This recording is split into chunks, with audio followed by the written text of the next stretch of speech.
Hey guys, how's it going? It's John again from Haive Music, and today I wanted to go over yet another sidechaining tutorial with you guys, but this time I wanted to specifically go over using an external tool such as LFO Tool or VolumeShaper to do your sidechaining versus using Ableton's stock compressor to do it.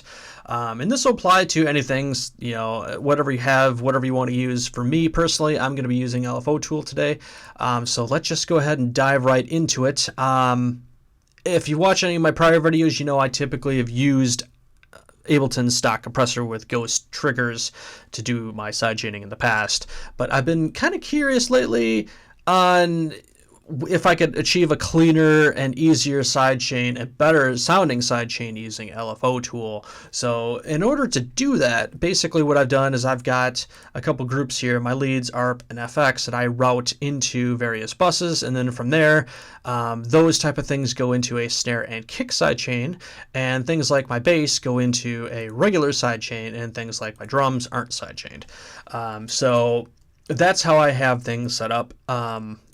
So if you're familiar with something like LFO tools, you can use that to do MIDI sidechain triggering. So obviously, if we're going to be doing that, we need to create a MIDI note. So let's go ahead and just kind of color this to make it a little bit easier to see. And it doesn't matter what we're using here. We're just going to use a C3. And that's all we really need for that. We're going to put one down on the kick. And now we just need to map out where it happens. So right now on my kicks, I've got every 4. So we're just going to do that.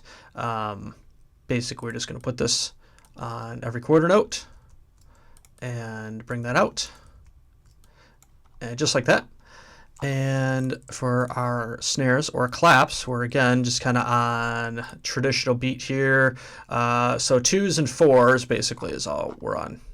So we'll go ahead and move this to 2nd and 4th, and again just duplicate that out. So now we have our snare, we don't need this, and now we have our kick MIDI triggers that we're going to use to feed into LFO Tool.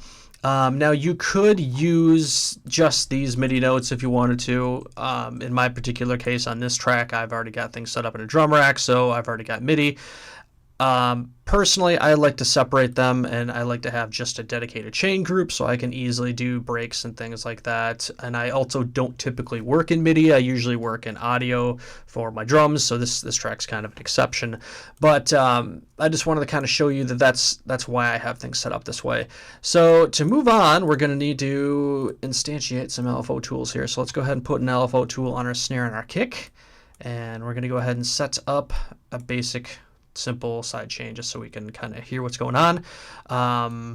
This should pretty well suffice. What we want to do is we want to click this not once but twice so that it looks like this to do our note retriggering.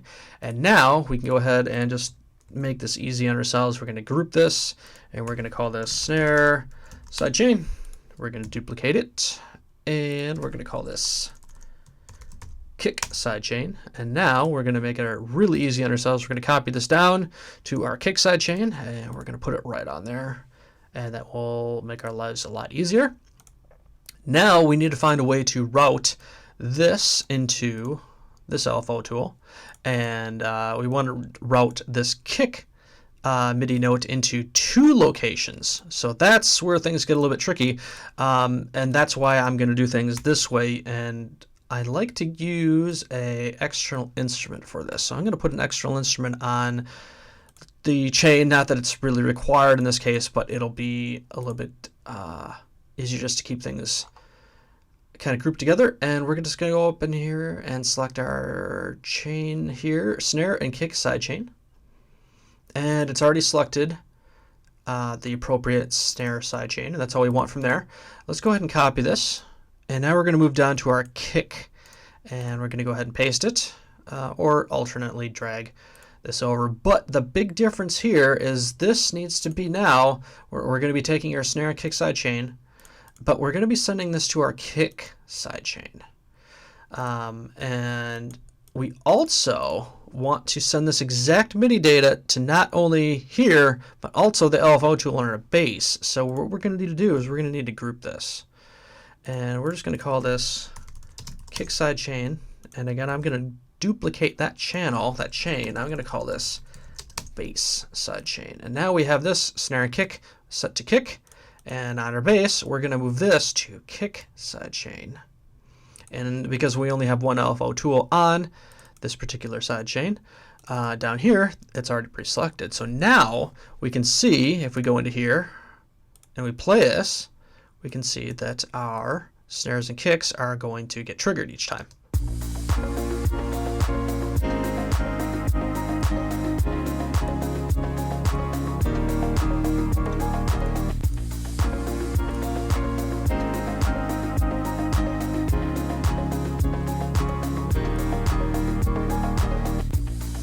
Now that's one of the annoying things that you probably heard and picked up right on, almost instantly when you heard it, that I've noticed that happens with things like LFO Tool. Basically, the LFO tool or the external tool, whatever you're using, it doesn't trigger the first beat until, or I shouldn't say it doesn't trigger, it doesn't allow the audio to come through at full volume until it's been triggered once. You can hear that here when it starts back to the beginning of the loop.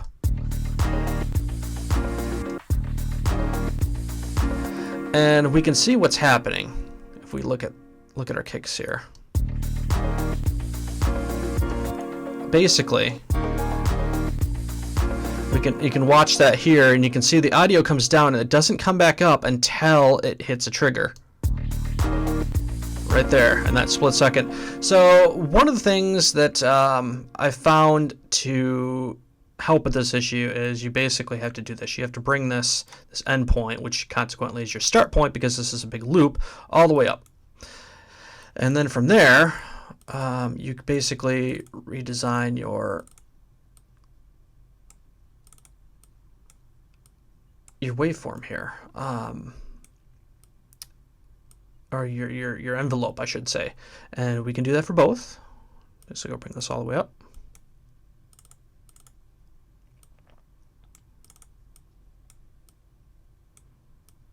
And bring it back, and bring this back. And then we probably want to do that same thing here for the bass, because we don't want that to happen over here as well.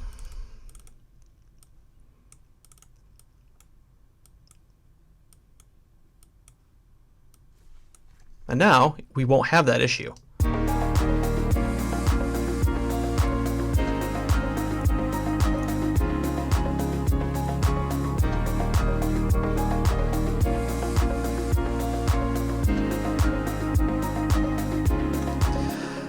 And that's all fine and good, but what you might find is when you're bringing your start points all the way back to the beginning like this, sometimes you're going to get clicking and popping, and it's what happens when you bring the amplitude of something from all the way up to all the way down instantly rather than fading it down and fading it back up. So to make things easier, we're going to go ahead and just listen to, say, our leads.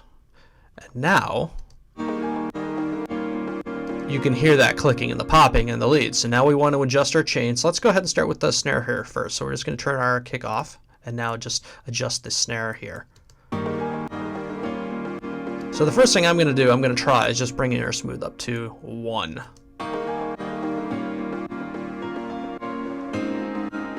And actually that seemed to fix it. So let's move on to the kick for our leads and stuff here. And we're going to do the same thing. We're just going to enable the kick here, and we're going to listen to it with smooth 1.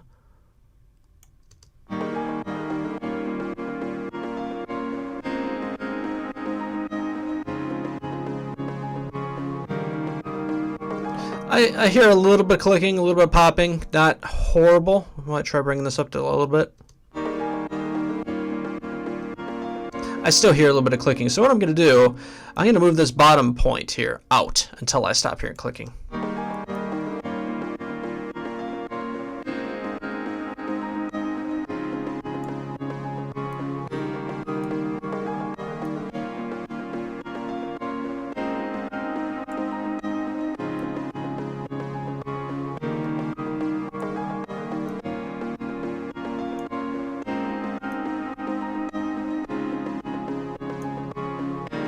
And that sounds pretty good to me. Now if you enable both these.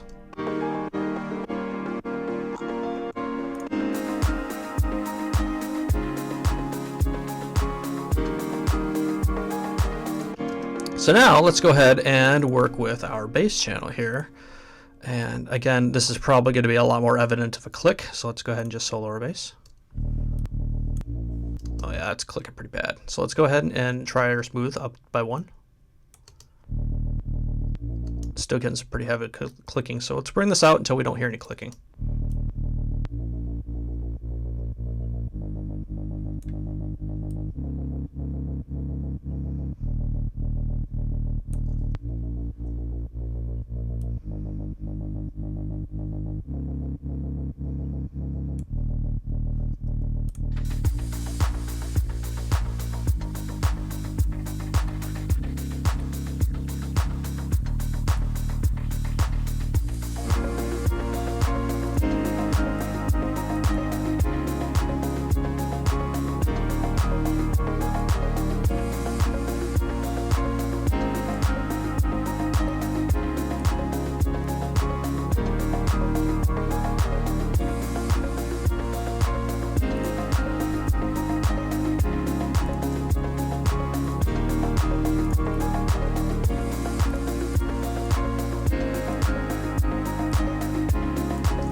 So there you have it, guys.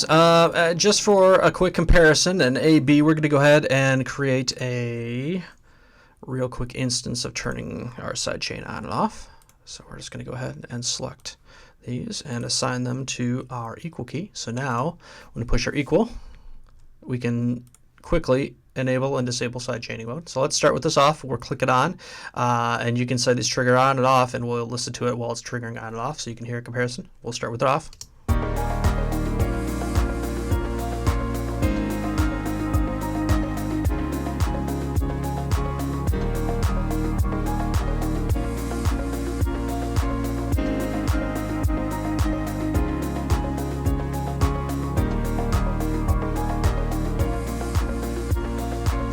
So yeah, huge difference. You can hear the transients and the low end of that kick just punch through the mix a lot better with the sidechain enabled, which is no real surprise. That's what it's designed to do.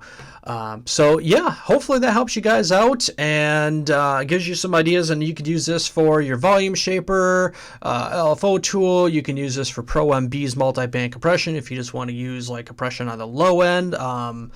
All sorts of things like that, but that's how you would use MIDI to should clarify, that's how you use a single track of MIDI to control multiple external tools. At least that's how I would use it. So if you guys have any questions on that, hit me up, let me know, and I shall clarify. So thanks, guys. Take care.